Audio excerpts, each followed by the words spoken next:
नमस्कार दोस्तों, बहुत बहुत स्वागत है आप सभी का मेरे YouTube channel PRD chemistry classes में। और आज हम बात करने वाले हैं केमिस्ट्री के केमिकल बॉन्डिंग के एक बहुत ही इंपॉर्टेंट टॉपिक के बारे में, जिसे हम कहते हैं हाइब्रिडाइजेशन। तो आइए शुरू करते हैं। हाइब्रिडाइजेशन क्या है? हाइब्रिडाइजेशन को समझने के लिए पहले हमें कुछ चीज़ों के बारे में जानना जरूरी है कि हाइब्रिडाइजेशन कहाँ यूज़ होता है। तो केमिकल बॉन्डिंग में आपने VVT, जिसे हम कहते हैं valency bond theory, valency bond theory के बारे में पढ़ा होगा। वैलेंसी बॉन्ड थ्योरी क्या कहती है कि किसी भी एटम का जो वैलेंसी शेल होता है, वैलेंसी शेल होता है, उस वैलेंसी शेल में जो इलेक्ट्रॉन्स होते हैं या जो ऑर्बिटल्स होते हैं, इन ऑर्बिटल्स के अंदर अनपेयर्ड इलेक्ट्रॉन्स होते हैं। क्या होते हैं? Unpaired electrons.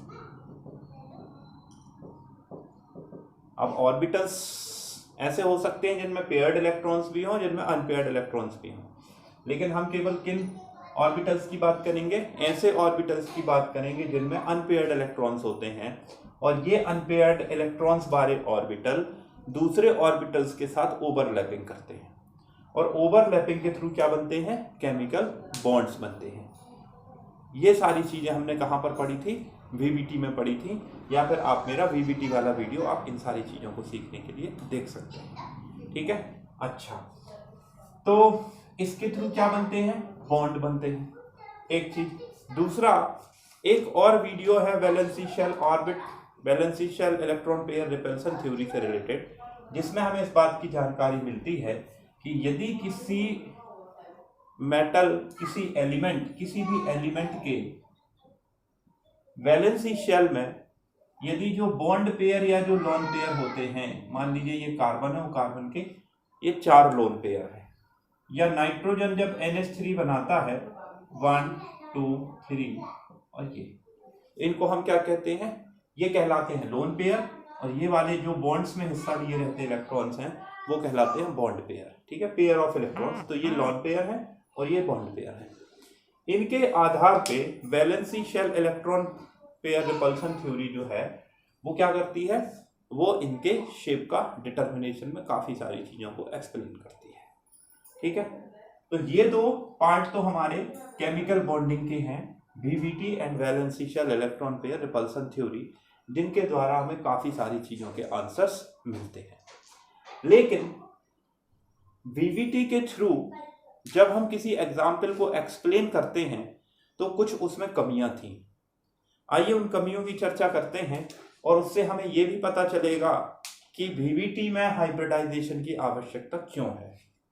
ठीक, कार्बन का एग्जाम्पल लेते हैं सबसे पहले, और VVT के एक पॉइंट की बात करते हैं। वैलेंसी बॉन्ड थ्योरी कहती है कि यदि किसी शेल के, किसी इलेक्ट्रॉन की, किसी एटम की वैलेंसी शेल में, किसी एटम की वैलेंसी शेल में जितने नंबर ऑफ अनपेयर्ड इलेक्ट्रॉन्स होते हैं उतने ही वो बॉन्ड बनाता है और उतनी ही उसकी वैलेंसी होती है।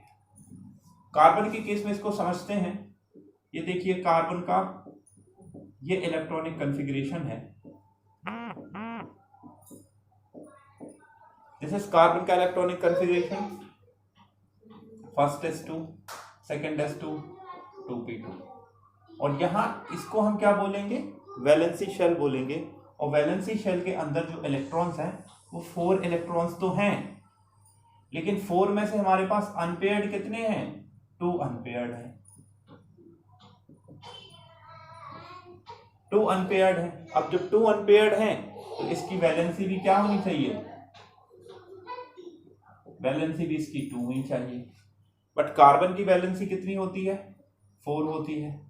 तो पहली समस्या तो ये थी कि कार्बन की वैलेंसी थ्योरेटिकली 2 मिल रही है, और यदि हम देखें तो 4 मिल रही है। तो आखिर 4 कैसे होती है? पहली चीज। दूसरी, तो इस समस्या का समाधान कैसे हुआ? पहले हम इस पे बात कर लेते हैं। तो ये बताया गया कि बॉन्ड के फॉर्मेशन होने से पहले, बॉन्ड के फॉर्मेशन होने से पहले जो एटम होता है वो ग्राउंड स्टेट से एक्साइटेड स्टेट में पहुंचता है। कहां पहुंचता है?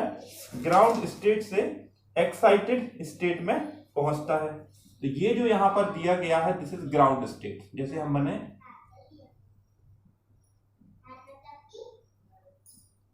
ग्राउंड स्टेट, इसमें क्या होगा, कार्बन का आउटर शेल का ये होगा इस तरीके से,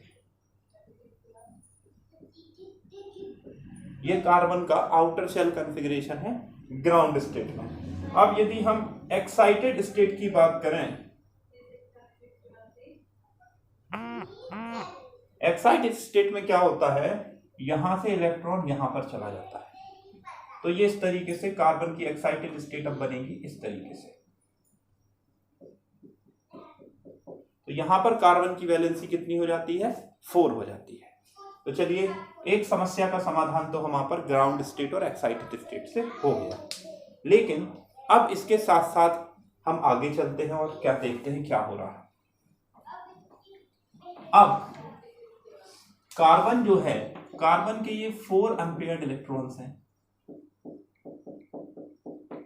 ये 4 अनपेयर्ड इलेक्ट्रॉन्स हैं, और यदि हम कार्बन के वैलेंसी शेल के ऑर्बिट्स बनाएं तो मान लीजिए ये हमारा सेकंड एस है, ठीक है, ये सेकंड पी एक्स है, पी वाई है और पी जेड है, ठीक है, ये 3 हमारे, ये हो गया P X, P Y, P Z और ये सेकंड एस, ठीक है।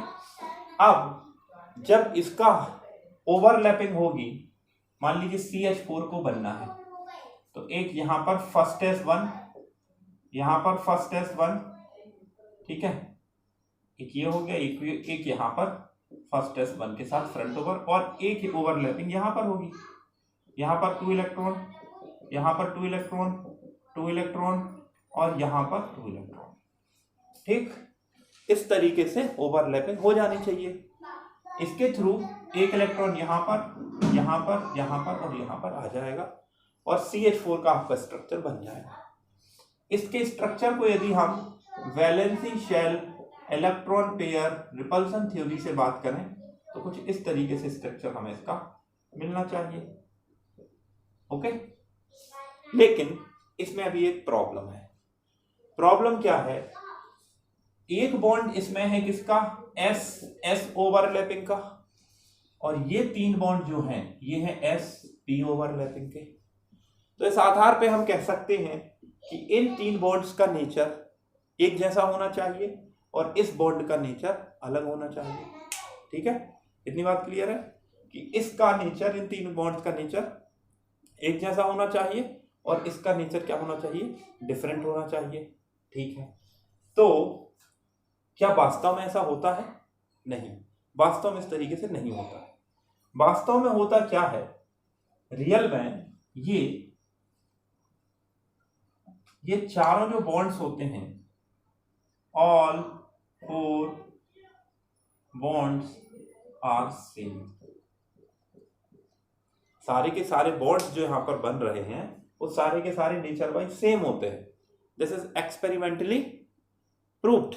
अच्छा, तो फिर इतना क्लियर है कि बॉन्ड बनने के पहले कोई एक प्रोसीजर हो रहा है जिसके कारण ये सारे के सारे ऑर्बिटल्स सेम नेचर के हो जा रहे हैं, और वही प्रोसेस कहलाती है हाइब्रिडाइजेशन, ठीक है। क्या करते हैं, बॉन्ड बनने के पहले ये सारे के सारे ऑर्बिटल्स आपस में मिक्स होते हैं और मिक्स होने के बाद सेम साइज, शेप, एनर्जी के न्यू ऑर्बिटल्स बनाते हैं, और इन न्यू ऑर्बिटल्स को ही हम क्या कहते हैं, हाइब्रिड ऑर्बिटल्स।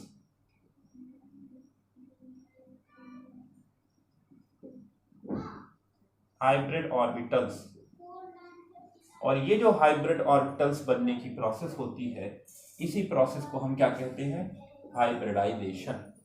तो क्या होता है, क्या होता है यहां पर ये होता है कि जितने ऑर्बिटल्स को सेम होना है या जितने ऑर्बिटल्स को बॉन्डिंग की प्रोसेस में पार्टिसिपेट करना है वो पहले आपस में मिक्स होते हैं, और मिक्स होकर के सेम साइज सेम एनर्जी के नए ऑर्बिटल्स बनाते हैं, जिन्हें हम क्या कहते हैं, हाइब्रिड ऑर्बिटल्स कहते हैं। ठीक है। अच्छा, तो कार्बन के केस में जरा हम देखते हैं इसमें क्या होगा। एक s का ऑर्बिटल और 3 p के, s प्लस 3p, एक s का ऑर्बिटल और 3 p के ऑर्बिटल आपस में मिलेंगे और मिलकर के 4 न्यू ऑर्बिटल बनाएंगे, न्यू ऑर्बिटल। इसको हम कहेंगे हाइब्रिड ऑर्बिटल।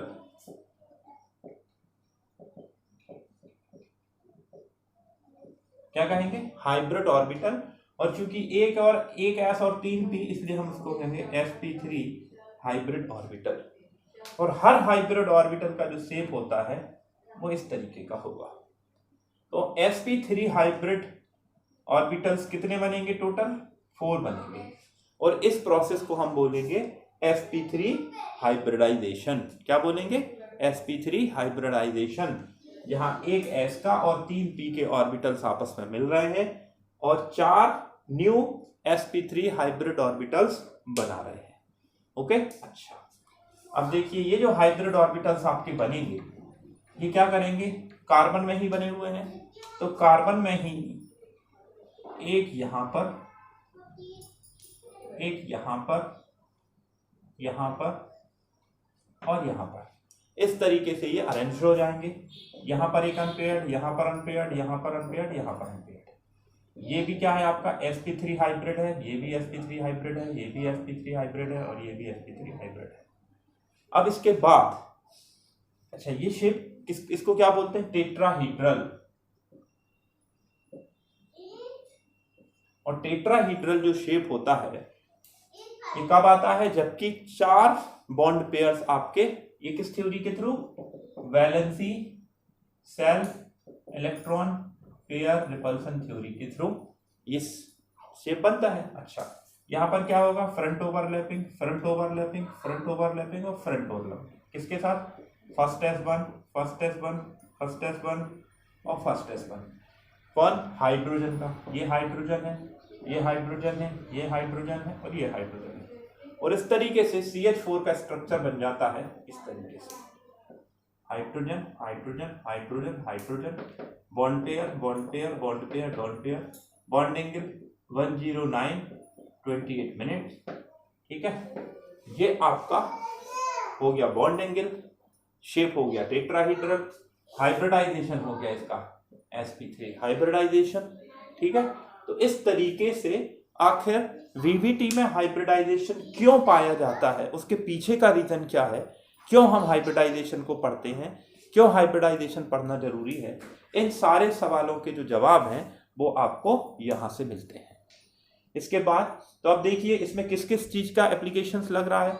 एक तो हाइब्रिडाइजेशन अपने आप में, सबसे पहले होता क्या है, सबसे पहले नॉर्मल स्टेट को देखेंगे, उसकी ग्राउंड स्टेट में अनपेयर्ड इलेक्ट्रॉन देखेंगे, उसके बाद हाइब्रिडाइजेशन होगा, हाइब्रिडाइजेशन के बाद ओवरलैपिंग होगी, ओवरलैपिंग के बाद उसका शेप डिसाइड होगा valency shell electron pair repulsion theory से। क्योंकि जब 4 बॉन्ड पेयर होंगे तो 4 बॉन्ड पेयर की स्थिति में किस तरीके का बनता है, AB4, और AB4 का शेप क्या होता है, जब आप उसमें देखोगे तो टेट्राहीड्रल। तो सारी थ्योरीज के मिलकर के हम इसके इस रिजल्ट्स पर पहुंचते हैं। तो ये हमारा आज का वीडियो था जिसमें हमने डिस्कस किया है कि हाइब्रिडाइजेशन क्यों जरूरी है। अब नेक्स्ट वीडियो में हम बात करेंगे हाइब्रिडाइजेशंस के रोल पर, हाइब्रिडाइजेशंस के रूल पर, और बहुत डिफरेंट टाइप के जो हाइब्रिडाइजेशंस होते हैं उसके बारे में और उसके